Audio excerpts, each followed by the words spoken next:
오늘 우리가 읽은 말씀 중심을 해서 금년 우리 교회 표어로 설정한 반석 위에 세운 교회라는 제목의 하나님 말씀을 상고하겠습니다. 반석 위에 세운 교회. 한번 따라할까요? 반석 위에 세운 교회. 반석 위에 세운 교회. 네.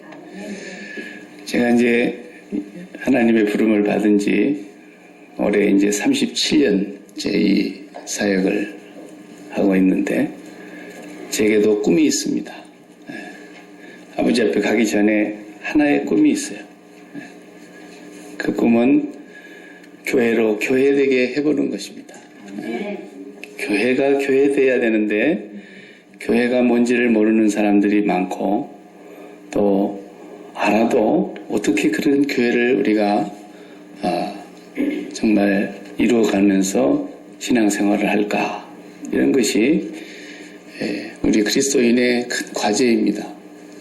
제가 큰 목회 몇백 명 아니면 몇천 명 모이는 그런 교회를 한번 세워보고 죽어야 되겠다, 이런 꿈은 없습니다.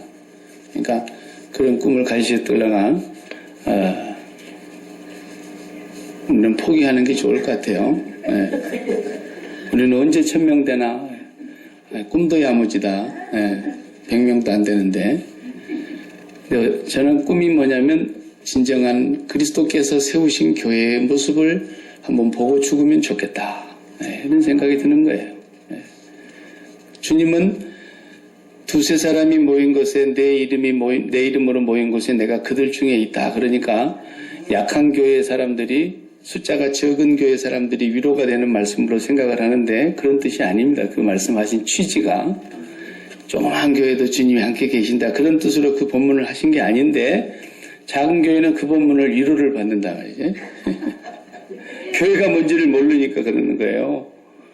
그러니까 이번에 이제 재직 수련회를 제가 일을 한 달 동안 하면서, 오전 예배 때, 오후에 또 우리 밥 먹고 나서 하는 거 한 7, 8번 하게 될 텐데, 금년에 우리가 교회를 제대로 또 다시 한번 조명해보고, 교회가 뭔가, 그래서 우리 교회는 어느 위치에 와 있는가, 이런 것을 우리가 진단을 해봐야 됩니다. 그리고 우리 교회가 어느 방향으로 그러면 이렇게 가야 되는가, 그런 것도 우리가 이렇게 진단을 해볼 수가 있어야 합니다. 무작정 그냥 교회만 다니는 것이 아니라, 또 교회 다닌다는 말도 틀린 말인데, 교회라는 게 뭔가를 알고 보면, 어디가? 그러면 나 교회가, 그런 말이 틀린 말이라는 걸 알아야 되는 거예요. 그런 말은 말이 안 되는 거예요. 앞뒤가 안 맞는 말이에요. 교회를 바르게 알고 보면은 그런 말이 사실은 이런 말을 쓰면 안 되는구나, 그걸 우리가 알 수 있어요. 또 대부분 사람들이 많이 오해하는 것은, 이렇게 길 가다가 예배당을 많이 보잖아요. 그런데 그것을 우리 교회 여기 있네, 이렇게 생각하는 사람은 나는 한 명도 못 봤어요. 여기 소망교회 건물 들어오면서 여기가 우리 교회다, 이렇게 생각하는 사람이 100%예요. 교회가 뭔지를 모르면 그렇게 살아도 괜찮은 줄 아는 거예요.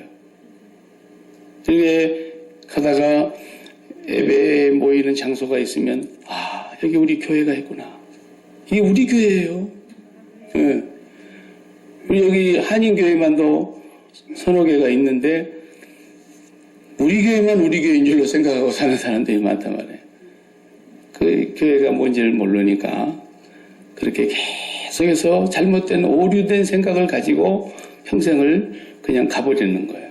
그래서 이번 한 달 동안은 교회를 제대로 알고, 교회의 정체가 뭔가, 도대체 교회가 뭐냐, 그리고 교회가 어떤 교회가 돼야 되느냐, 그리고 우리 교회가 가는 방향이 지금 우리가 옳게 가고 있는가, 이런 것들을 이 마태복음 16장을 중심으로 해서 함께 나누면서, 금년에 우리 교회가 반석 위에 세우시는 예수님의 그 꿈을 우리도 같이 품고, 그런 꿈이 비전인 거예요. 그런 꿈이. 금년에 우리 아들이 좋은 직장에서 승진하는 그런 개꿈을 갖고 살면 안 되는 거예요. 그런 꿈은 기독교인이 품는 꿈이 아닌데, 맨날 세상이 파고 들어와가지고 교회가 세상화돼 버렸어요. 그런 것이 무슨 인생의 목표나 되는 것처럼 그런 때는 한번 기뻐하고 감사한 건 봉투 들고 와가지고 아버지 우리 아들이 이번에 진급했습니다. 감사합니다. 나중에 이제 퇴직하면 어떡하려고. 네. 네. 그러니까 교회가 뭔지를 모르면 계속해서 우상숭배하는 그런 습관들을 교회에 가지고 와가지고 그저 하나님 섬기는 것으로 착각을 하게 된단 말이죠. 그리고 교회가 막 숫자가 많이 부흥되면 우리 교회가 정말 좋은 교회인 줄 알고 있고 이게 시골의 조그마한 교회들은 자긍심이 없어요. 어느 교회 목사입니까? 그러면 야키마 소망교회 담임 목사입니다. 그러면은 야키마가 어디 있습니까? 이렇게 물어보는 사람들이 많지만 시애틀에 형제교회에서 제가 교회 다니고 있습니다. 그러면 형제교회라고 하면 또 모르는 사람이 없단 말이에요. 그것도 형제교회를 왜 이렇게 미워하는지 모르겠어요. 자기 살을 파먹고 있는 거예요. 그냥 교회가 뭔지를 모르면 우리 교회만 교회, 우리 교회, 내 교회 이러죠. 다 잘못된 거예요. 예. 그래서 주님 앞에서 우리가 금년 한 해 동안의 교회의 본질을 확 드러내놓고 우리의 사실을 한번 들여다봐야 될 것 같아요. 주님이 교회를 세우시는 꿈을 갖고 세상에 오셨습니다. 이 교회는 세상에 속한 단체가 아니기 때문에 세상에 속한 모든 단체는 사람이 세우는 거예요. 그런데 이 교회는 세상에 있지만 세상에 속한 단체가 아니기 때문에 하늘 아버지가 이 교회를 설계를 하셨어요. 그리고 이것을 이제 기초를 놓기 위해서 주춧돌이 되고 교회의 머릿돌이 되시기 위해서 예수 그리스도께서 오셨어요. 그리고 그분이 죽으시고 부활하시고 승천하셔서 보좌 위로 다시 되돌아가신 후에 약속하신 성령 하나님이 오셔서 이 교회를 시작해 하셔서 지금도 그분이 이끌어가고 계시고 온 인류 가운데 그분의 교회를 하나로 이루어가고 계세요. 주님이 오시는 날 그 교회가 하나님 앞에서 서게 될 거예요. 그 아름다운 교회, 하나님 성삼위 하나님께서 설계를 하시고 기초돌을 놓으시고 그 교회를 세우신단 말이죠. 내가 여러분들에게 교회를 부탁합니다. 주님이 그걸 안 했어요. 사도 바울도 마지막 이제 죽음의 길을 떠나면 죽음의 길을 향해서 가는 줄 알면서 마지막 에베소 교회에 설교를 할 때 뭐라 그럽니까? 내가 이제 예루살렘에 가면 환란이 결박이 나를 기다린다고 말씀하셨다. 그런데 나는 거기를 가야 한다. 그런데 에베소 교회 그 장로들을 모아놓고 밀레도 지역에서 3차 전도여행이 끝나는 무렵에 그러잖아요. 내가 이 교회를 장로님들 여러분들에게 부탁합니다. 그걸 안 했어요. 내가 이 교회를 하나님의 말씀께 부탁하노니 그랬어요. 네. 왜? 교회는 하나님이 주인이시기 때문에 하나님의 말씀이 이 교회에 움직이는 모든 걸 주관해야 되기 때문에 내가 이 말씀께 교회를 부탁합니다 그랬지 장로님들 내가 이제 죽으러 가는데 교회 부탁합니다 이런 얘기를 안 했단 말이에요.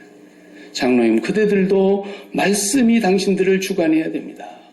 온 교회를 내가 말씀께 부탁하고 갑니다. 그랬다고. 그러니까 이 교회를 우리가 바르게 알고 교회를 주님이 이루어 가신다는 걸 알면 모든 부담이 떨쳐지는 거예요. 내가 책임을 져야 한다 생각하면 얼마나 부담이 많은지 몰라요. 내가 책임질 것은 교회를 책임지는 것이 아닙니다. 주님 우리 보고 교회를 책임지라고 말씀하시지를 않으셨어요. 그러니까 교회를 어떻게 해보려고 교회를 어떻게 크게 해보려고 교회를 어떻게 부흥시켜보려고 그런 생각을 우리가 가지면 잘못된 길로 들어서게 되는 하나의 원인이 되게 되는 겁니다. 부부관계로 산다는 것하고 그냥 친구지간으로 지낸다고 하는 것이 뭐가 다를까요? 해봤어야 알지. 부부로 산다는 거 그냥 결혼하지 말고 친구로 지낸다는 거 아니면 뭐 결혼하고 난 뒤에도 또 친구들 만나서 친구로 지내는 사람들 있잖아요. 부부로 산다는 것과 친구로 산다는 것이 뭔가 이게 제가 그저께인가요? 어느 방송 프로그램을 보다가 한 3년 가까이 이 프로그램을 한 것 같은데 저는 몰랐어요. 뭐 한국에 살진 않으니까 방송국을 제가 뭐 이름도 다 모르는데 어쩌다가 그 프로를 하나를 내가 봤어요. 참 볼만한 프로더라고요. 저같이 설교하는 사람에게는 이 세상을 배울 수 있고 인생을 배울 수 있는 여러 가지 참고가 되는 것들이 참 많더라고요. 그래서 그 프로가 재미가 있어요. 그래서 가만히 봤어요.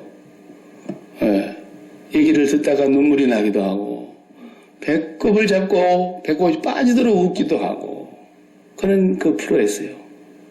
궁금하죠? 예. 황금연못이라는 제목으로 하는 건데 혹 본 사람들이 있을는지 모르겠어요. 황금연못. 네. 시니어 토크쇼예요. 65세 이상들이 출연하는 시니어 토크쇼인데 다 인기 있고 세상에 뭐 이름 날리는 그런 연예인들이나 그런 뭐 세상에 그런 훌륭한 사람들 불러다가 하는 토크쇼가 아니고 우리의 어머니 아버지 우리의 형제와 자매들 65세 이상 80세까지 이렇게 한 50여 명을 이렇게 다 청중으로 자문단으로 모셔놓고 사회자가 끌고 가는 그런 프로였어요. 그래서 거기에 나오신 그 자문단원들이 인생을 살아온 경험을 다 얘기를 하는 거예요. 부끄러웠던 얘기, 실수했던 얘기, 시집가 갖고 처음에 시부모님하고 살면서 고생했던 시집살이 얘기, 첫 아이를 낳는데 어떻게 키울지 몰라갖고 애를 죽일 뻔한 얘기, 뭐 모든 그런 부분에 있어서 먼저 살아오신 분들이니까 사람들에게 자기의 인생을 들려주는 거예요, 그냥. 예. 너무너무 가난해서 먹을 것이 없어가지고 아기가 젖이 안 나와서 정말 그렇게 눈물겹도록 살아온 세월들 다 얘기하는 거예요. 얼마나 가슴에 이렇게 뭔가 저려오면서 들리는 얘기들이 있더라고요. 뭐 그런 게 그런 거. 예. 거기에서 나온 얘기는 아니지만 그 비슷한 그 프로와 같은 데서 나오는 그런 얘기들의 하나인 얘기를 제가 해볼까 해요. 한 여자분이 한 남자를 사랑했어요. 너무 좋아하다 보니까 둘이 결혼을 했어요. 근데 이 남자 쪽에가 부모님이 일찍 돌아가셔가지고 고생을 많이 하면서 큰 남자예요. 근데 3형제를 놔두고 부모님이 돌아가셨는데 맏아들, 장남에게 이제 결혼을 하는 거예요. 둘이 좋아서 결혼을 했는데 부모님이 안 계시니까 맏형격인 이 장남이 밑에 동생, 남동생 둘을 책임져야 되는 거예요. 근데 결혼식 할 즈음에는 둘째 시동생이 군대에 가 있었어요. 그리고 막내는 대학을 다니고 있었어요. 그러니까 둘이 결혼을 하면서 방 2개짜리에서 신혼살림을 시작을 하는데 옆에 방에서는 막내 시동생이 살고 이쪽 방에서는 부부가 살고 그리고 이제 사는 거예요. 그런데 조금 지나니까 둘째가 제대를 했어요. 제대를 하니까 셋이 됐잖아요.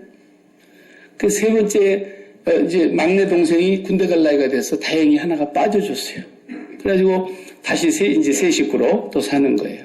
근데 이 둘째는 입도 까다롭고 성질도 아주 지랄 맞고 아주 남편하고 너무 달랐어요. 밥을 먹으라 그러면은 딱 일어나서 같이 밥 먹으면 한 번 상차려서 딱 끝나면 얼마나 좋아요. 설거지도 한 번 안 해주는 것이 아침에 일어나면 아무리 일어나도 안 일어나고 꼭 상을 2번 차리게 하고 얼마나 입맛이 까다로운지 얻어먹는 주제에 백수가 돼가지고 별소리를 다 하고 시집살이 아닌 시집살이를 시동생한테서 하는 거예요. 그래가지고 1년 한 9개월 동안 이 시동생을 그냥 백수를 데리고 있는 거예요. 어쩌다가 직장이 돼가지고 직장 생활을 나갔어요. 그래서 살림에 좀 보탬이 되려나 보다 그랬는데 한 푼도 안 주고 그냥 얻어먹고만 있는 거예요. 그러던 때 또 막내가 제대를 했어요. 다시 또 내 식구가 됐어요. 그 막내는 또 어떻게 직장이 돼가지고 직장 생활을 들어갔는데 한 3개월 하고 못 해먹겠다고 그만두고 이러기를 하면서 몇 년을 같이 살았냐? 9년을 같이 살았대. 네. 아니 둘이 좋아갖고 결혼하기로 해가지고 정말 신혼살림 한번 달콤한 꿈을 꾸면서 해봐야 되겠다 그러고 했을 텐데 신혼이란 게 없는 거예요. 네. 바람벽을 가운데 두고 방 두 칸에 그냥 3시 됐다 4시 됐다 그냥 계속 9년을 살아놓으니까 뭐 무슨 재미가 있었겠어요. 예. 부부가 된다는 건 바로 이런 걸 말하는 겁니다. 예. 부부가 된다고 하는 것은 내가 이 남자를 선택했다 그러면은 또 이 여자를 선택했다 그러면 둘이 그냥 알콩달콩 사는 것만이 전부가 아닙니다. 부부는 양가의 부모님이 계시면 부모님하고도 내 남편이 그동안에 관계를 맺었던 모든 관계가 나하고 관계가 연결이 돼버리는 거예요. 예. 남자도 마찬가지죠. 내가 여자를 사랑해서 결혼을 했는데 그 여자와 관계되는 모든 장인 장모부터 시작해서 처남댁의 모든 사람들이 다 나하고 관계가 연결이 되는 거예요. 그게 결혼하는 겁니다. 그게 부부예요. 친구라 그러면은 친구 관계로 지낼 수 있죠. 친구 관계로 뭐 마음을 털어놓고 대화할 수도 있고 속상한 얘기 있으면은 다 얘기하면서 친구가 들어주기도 하고 어떤 때는 같이 울기도 하고 격려도 해주고 용기를 북돋아주고 그럴 수는 있지만 걱정 마 내가 네 남편 책임질게 그럴 수는 없잖아요. 내가 네 시부모 다 책임질게 그럴 수도 없잖아요. 그러니까 들어줄 수 있는 그 관계라는 건 그런 정도밖에는 못하는 거예요. 들어주다가 같이 울어주다가 격려도 해주다가 위로도 해주다가 그럴 수는 있어도 친구 관계라는 것은 내가 그 사람과의 관계가 맺어진 모든 다른 사람을 내가 떠안을 수는 없는 거예요. 근데 부부는 그렇지 않습니다. 다 떠안아야 됩니다. 지독한 시집살이를 해도 그 부모의 관계를 남편과 관계된 모든 관계를 다 떠안은 것이 결혼이었어요. 요즘 세상 같아서는 뭐 내버리면 되지만은 예전에는 그러질 못했죠. 그러니까 성경적인 원리로 보면 우리 한국 사람들의 표현이 맞아요. 시집 간다 그 말이에요. 그래서 너는 가서 그 집 귀신이 되라. 옛날 어른들이 그랬다고요. 그 집에서 죽어야 된다. 그래서 친정은 한 10년 만에 한 번씩 친정집하고 직간하고는 멀리 둬야 된다. 이래가지고 뭐 봉어리 3년, 장님 3년, 김어글이 3년 이렇게 살면서 지독한 시집살이를 하면서 친정은 어쩌다가 갔다 오라 그래도 얼른 갔다 해지기 전에 들어와야지 하룻밤 자고 온다는 건 꿈도 못 꾸는 거예요. 그만큼 내가 한 남자와 결혼을 했다 부부가 됐다 그러면 그 남자가 관계를 맺고 있는 모든 관계가 내가 다 떠안아야 되는 것이 시집생활이라는 거예요. 이게 성경에서 말하려고 하는 신앙의 원리와 똑같습니다. 사람들은 예수를 믿으면 좋은 것만 다 빼먹으려고 그래요. 예수 믿고 죄 용서 받았다 하니까 좋다 그러고 예수 믿고 죄 용서 받아서 이제 천국 가게 됐다 그러니까 또 좋다 그러고 예수 믿고 그냥 복 받는다 그러면 뭐 우리 자식 복, 사업 복, 건강 복 막 모든 복이라 그러면 예수님 능력 많으시는 분이니까 내 생활에 복을 주시라고 이런 것만을 다 챙겨 먹으려고 그러지 예수님하고 결혼을 딱 하는 순간 그 여자가 그 남자와 결혼하면서 그 시아버지를 모셔야 되는 것처럼 우리가 예수님과 결혼하는 순간 하늘에 계신 시아버지가 계신다는 걸 알아야 돼요. 그분을 우리가 무시하고 살려고 하면서 예수님하고만 뭐 이렇게 좋게 알콩달콩 지내가지고 내 좋은 일 많이 있으면 좋겠다. 꿈도 꾸지 마세요. 우리 하늘의 아버지가 마치 그 시아버지처럼 하늘 아버지가 계시는데요. 그 시아버지는 마실도 한 번도 안 나가요. 1년 365일 세상 끝날까지 나와 함께 있겠다는 그 양반 주무시지도 않아. 내가 잠자고 있는데도 들여다보고 계시고. 응? 그런 시아버지를 모실 각오를 하고 예수님하고 우리가 신부가 되는 거예요. 신랑 대신 예수님이라고 그러잖아요. 신부 되는 교회라고 그러잖아요. 교회는 예수님과 결혼하는 순간부터 예수님이 이 땅에 살았을 때의 관계를 맺고 살았던 모든 관계가 내가 떠안아야 될 관계가 된다 그 말이에요. 그러니까 예수님을 믿었다. 그러면은 예수님이 이 세상에 사실 때 단 한순간도 하늘 아버지와 관계를 끊고 사신 적이 없어요. 내가 하는 말은 내 스스로 하는 말이 아니라 아버지께서 내 안에 계셔서 이르는 말이다. 나는 스스로 심판하지 아니하노니 사실 내 혼자 심판해도 내 심판은 내 판단은 참되지만 내가 스스로 심판하지 아니하고 나를 향해서 하늘 아버지께서 심판해 주시기 때문에 내 심판은 의로우니라. 언제나 아들이 아버지가 하는 것을 보지 않고서는 아들 스스로 하는 것이 아무것도 없나니 아버지가 하시는 그것을 보고 아들도 또한 그와 같이 하느니라. 계속 그런 말씀을 하시잖아요. 그 예수님과 예수님이 나의 신랑이 된다는 건 그 예수님과 관계를 맺는 것으로 끝나는 것이 아니라 그 예수님이 관계를 맺고 있는 모든 관계가 나와 함께 연결되는 거예요. 웬만한 집은 그러질 않죠. 자기들이 다 좋아하는 사람 있으면 눈 맞이해가지고 데리고 오기도 하고, 그냥 반대하면 애 하나 담아갖고 오기도 하고, 그러고 그냥 살잖아요. 근데 대기업은 그러질 못합니다. 벌써 대기업이 된다 그러면은 회장님 아들이고 기업을 물려받아야 되고, 그러는 사람들은 정략 결혼을 하게 돼 있습니다. 그래도 적어도 우리 기업하고 비슷한데, 그 세상에서 이렇게 딱 견주어 봤을 때, 그런 대로 그래도 평판이 있는 데하고 이렇게 맺어지게 하는 것이 정략 결혼 아닙니까? 그러니까 회장님의 아들, 회장님의 손주의 장손, 이런 아이들은 결혼을 자기들 마음대로 못해요. 죽으라고 좋아하고 연애를 해도 그건 뭐 드라마 같은 얘기지, 실질적으로는 회장님이 결제가 떨어져야 되는 거예요. 누구라고? 그러면은 벌써 딱 이름 내면은 그만하면 됐구만. 이렇게 되는 것이 뭘 보고 하는 거예요? 기업의 수준을 보고 하는 거예요. 그러니까 벌써 그 집에서 내가 며느리가 된다 그러면 어떻게 되는 겁니까? 한 남자만 내가 갖는 게 아니잖아요. 그 남자가 그 회장 대를 이어서 그 큰 기업을 다 물려받을 것이기 때문에 그가 관계하고 있는 모든 것이 내가 떠안아야 될, 좋은 것이든 나쁜 것이든 싫은 것이든 다 떠안아야 되기 때문에 관계는 그렇게 형성이 돼. 이게 신앙생활인 거예요. 내가 예수를 믿었다. 그러면 예수님이 관계하는 모든 관계는 나에게 이제 부담이 돼도 내 것이고 은혜가 돼도 내 것이고 다 내가 떠안아야 될 것들이에요. 가령 보면은 너무 바쁘고 너무 힘들고 애들한테 지치고 직장 생활에 매이고 자기 생활도 없이 막 매여서 사는 그런 사람들이 친정이라도 한번 가보고 싶어도 친정 못 가고, 오늘 우리 어머니 생신인데, 어머니 생신인데 알아도 못 가는 사람들이 많아요. 요즘에야 뭐 그런 사람 얼마나 있겠습니까만, 옛날 우리 부모님 세대들은 친정어머니 생신을 챙겨요? 상상도 못하지. 죽었다 깨나도 그건 뭐 부모님이 갔다 오라 해도 괜찮아요. 그리고 안 갔어요. 네. 그러니까 나는 그냥 시아버지 시어머니 받들고 시집 식구들 뒷바라지하고 그 신랑과 관계되는 모든 관계를 내가 다 떠안았기 때문에 그렇게 뒷바라지를 하는데, 신랑이 보니까 너무 자기 와이프가 고생을 많이 하는 건 미안해서, 오늘 우리 장모님 생일이구나.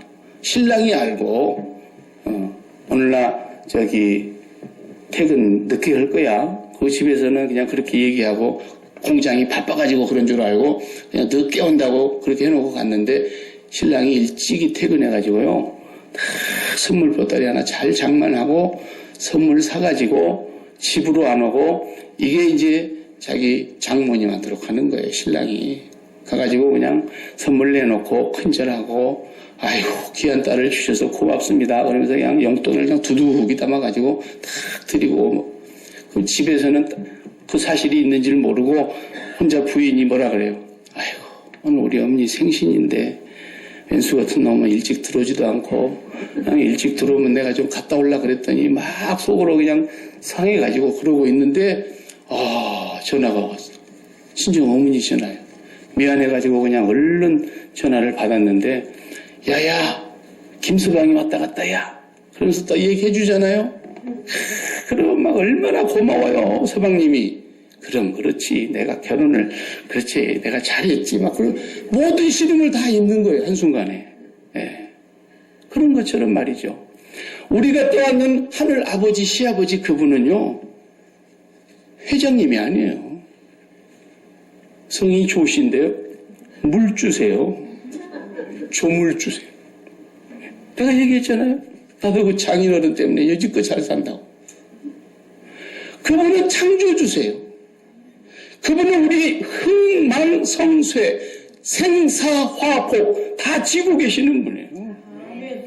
내가 예수를 믿고 그분이 나의 신랑으로 되는 순간 내가 하늘 아버지의 관계까지 다 떠안고 살면 마치 그 친정에 신경 못 쓰고 시집에 신경 쓰느라고 시집에 그냥 시동생들까지 시누이들까지 뒷바라지 하느라고 그렇게 수고하고 애를 쓰고 그러느라고 내 살림 내 생각 아무것도 신경 못 썼는데 신랑 되신 분이 다 뒤를 봐줍니다.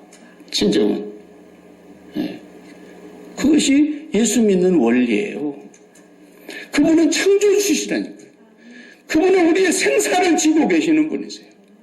우리가 그분을 관계를 하는 순간에 그분이 우리의 삶을, 우리의 뒷자리를 다 봐주시는 거예요. 그분의 손 안에 있는 거예요. 그게 예수 믿는 삶의 원리거든요. 우리는 이 세상에 소속한 단체가 아닙니다. 그러니까 신앙생활을 하는 사람들은 세상에다가 마음을 붙이고 세상의 염려거리, 걱정, 근심거리 이런 걸 가지고 살아가는 사람들이 아니라 우리는 온종일 시아버지한테 신경을 써야 됩니다. 전심을 다해서 그분에게 우리의 마음을 바치고 우리의 사랑을 고백하고 우리가 그분을 향하여서 마음을 바칠 때에 그 하나님께서는 우리의 삶에 꼭 있어야 될 건 다 책임져 주십니다. 네. 때로는 어려운 때가 오지요. 항상 좋은 일만 있겠습니까? 그래도요, 다 어려우면 어려운 대로 삽니다. 네. 병이 들어도 병든 대로 다 살아요. 네. 그러다가 또 부르면 얼른 가고, 네. 안 불러주면 또 병을 갖고 그냥 사는 겁니다. 병든다고 못 살 거 하나 없습니다. 네. 병들었으면 전부를 다 잃어버린다고 말하는 그 망할 소리를 사람들이 듣고서 건강이 전부인 줄 알지만요. 그렇지 않습니다. 건강이 전부가 아닙니다. 누가 전부예요? 우리 시아버지가 전부입니다. 우리가 신랑으로 예수 그리스도와 결혼을 했으면 예수 그리스도께서 하늘 아버지와 창세전부터 누렸던 그 영광이 다 내 영광이 될 것이고 창세전부터 영원까지 하늘의 아버지가 가지신 모든 기업이 나의 것이 될 것이고 그 영광을 이 땅에서도 우리가 누리면서 살게 해주십니다. 그러니까 병든 사람들 가운데도 다 죽겠네 그런 것만 아니에요. 병을 갖고 있는데도 하나님의 은혜 때문에 늘 기뻐서 사는 사람들이 있어요. 감사하면서 살아요. 행복하게 살아요. 병 끝까지 뭐 하나도 마음에 그늘이 되지 않고 병이 있어도 하나님의 그 빛이 너무 밝아서 우리의 삶에 그늘진 구석이 없어요. 네. 교회는 그렇게 살라고 하나님이 땅 위에 세워놓으신 이 세상의 유일한 그 어떤 것도 하늘에 속한 것은 없습니다. 교회만 하늘에 속해 있습니다. 주님이 오셔서 세상을 심판하시는 그날에 이 세상의 모든 것이 다 없어질 거라 그랬지만 하나만 남는 것입니다. 성령께서 세우셔서 온 열방이 하나 되는 그 교회만 남는 거예요. 다 끝나는 겁니다. 그 외에는 뭐 하나가 남는 게 있는가 보세요. 그런데 그 남지 않을 것에다가 마음을 붙이지 말라는 겁니다. 그 남을 것에다가 마음을 아무리 붙여봐도 그것이 도망가든지 아니면 네가 죽든지 둘 중에 하나라는 겁니다. 다 끝나는 겁니다. 그러나 교회는 영원할 것입니다. 그래서 그 교회를 바르게 알고 그 교회 안에 몸을 담고 그 교회로 살아가려고 하는 사람들, 교회로 교회 되게 하라. 이게 종교개혁자들의 슬로건이었습니다. 하나님으로 하나님 되게 하고 교회는 교회가 되게 하라. 그렇게만 하면 우리가 이 땅에 사는 날 동안 평생에 하나님이 시아버지 되신 그분이 다 책임진다라는 겁니다. 큰 대기업의 회장님이 며느리로 들어오는 순간 그 집에서 그 며느리 다 책임집니다. 난 그런 거 살면서 봤어요. 그냥 여자 집이 너무너무 가난해가지고 그런데 어쩌다가 그냥 잘 사는 남자를 만났는데 알고 만난 것도 아닌데 만나고 보니까 큰 회장님 집에 장남을 만나가지고 그냥 요 결혼 하나 잘해가지고 집에 처남들 다 뒷바라지 해주고 저 집에 친정의 부모님들 다 살만하게 다 해주고 집도 다 새로 그냥 좋은 거 해주고 막. 남자 하나 잘 만났는데 그냥 완전히 고쳐버리더만 그냥 고쳐버려. 우리 하늘 아버지께서 우리의 신앙생활이 교회가 바르게 교회만 되면 그렇게 책임지는 삶을 사시기 때문에 우리가 얼마나 든든한지 몰라요. 너무 감사해요. 네. 저도 병을 하나 주셔서 너무 감사해요. 네. 왜 감사하냐? 내가 이제는 말로만이 아니라 내 또 삶 속에서 내 몸뚱아리를 절대로 의지하지 않게 되는구나. 너무너무 내가 몸뚱아리에 의지하는 마음이 손끝만도 없어지는 거예요. 아버지, 내가 이렇게 연약한 몸뚱아리를 그거 가꾸려고 아무리 가꿔봐야 그 얼마만큼 가겠습니까? 이것도 아버지께서 다 책임져 주실 줄 믿습니다. 그러니까 너무 마음이 편한 거예요. 너무 많이 편한 거예요. 내가 옛날에 그런 거 없었을 때 설교할 때는 내가 자신이 없었어요. 니도 한번 아파봐라. 니가 안 아프고 그런 소리 하는 거지. 아니에요. 어떤 때는 운전하고 가다가 잠시 휴게실에 들러가지고 갔는데 안 나와. 1시간 동안. 그럼 1시간 동안 있다 나오는 거지 뭐 어떻게. 그래도 하나님, 내가 이렇게 연약한 몸뚱아리 이거 의지할 구석이 어디 한 구석이나 있습니까? 잠깐 오면 끝날 인생인데 내가 이 몸 하나도 십자가에서 완전히 죽이고 이 몸을 의지하려고 했던 모든 것에서 내가 자유하게 되니 너무 감사합니다. 근데 또 하나님께서 나도 모르게 언제 고쳐주시면 또 고쳐주신 대로 또 사는 거예요. 고쳐달라고 안 해도 고쳐주는데 어떡합니까 제가 또. 일부러 병들게 해달라고 기도할 수도 없고. 그렇게 자유하는 거예요.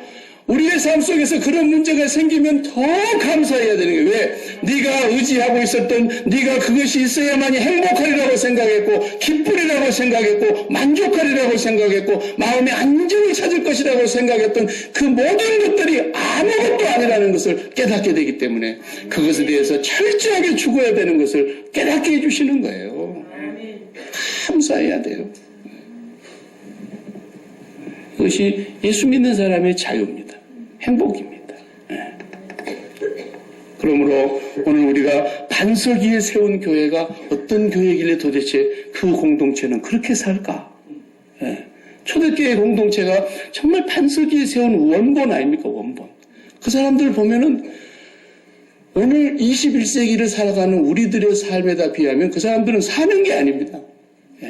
저는 아직 성지순례를 안 가봤습니다만 성지순례 다녀오신 분들이 뭐 사진 찍어가지고 보여주고 동영상으로 이렇게 내가 찾아보고 그러니까 300년 동안 예수 믿는 사람들이 햇빛을 못 보고 땅 속에서 살았어요.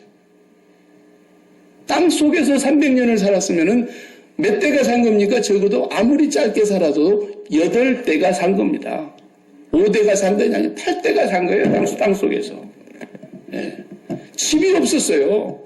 잡히지 않기 위해서 도망 다녀야 했고 직장이 없었어요. 자기들끼리 그냥 공생할 수밖에 없었어요. 근데 그 사람들은 왜 그렇게 기뻐하면서 살았는지 몰라요. 그 사람들은 왜 그렇게 감사하면서 그렇게 오늘날 우리 기독교인들의 그 수많은 역사 속에 우리 기독교인들의 그렇게 감동을 주는 성지들이 됐는지 몰라요. 우리는 그렇게 큰 집에 살면서도 걱정하고 살고 근심하고 살고 속상해가지고 살고 심장이 새까맣게 타갖고 살고 애간장이 다 녹아갖고 살고 교회가 뭔지 모르니까 그러는 거예요. 이 교회를 회복해야 되는 겁니다. 주님은 그런 교회를 세우려고 이 땅에 오셨고 세상에 속하지 아니하는 유일한 교회라는 이 공동체를 주님이 십자가로 세우셔서 그 교회를 우리에게 말씀하시면서 내가 내 교회를 이 반석 위에 세우리니 그랬습니다. 그 교회가 뭔가를 우리가 이번 한 달 동안 계속해서 들여다보면서 이 교회가 이렇게 소중한 거구나.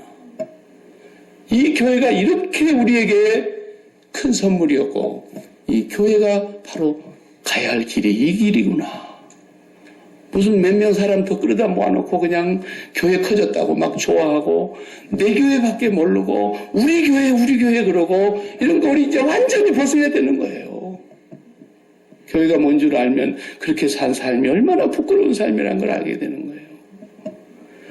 금년 한 해 동안에 우리는 교회가 교회되게 하기 위해서 주님이 세운 반석 위에 세운 교회, 이 교회를 저와 여러분들이 예수님의 꿈을 품고 하나님의 그 설계하시면서 소원하고 계시는 그 교회를 그리면서 그 교회를 이루어가는 우리 모두가 되기를 축복하겠습니다. 기도합시다. 하나님 아버지, 감사합니다. 오늘 거룩한 주일에 우리가 갈 곳이 왜 없었겠습니까?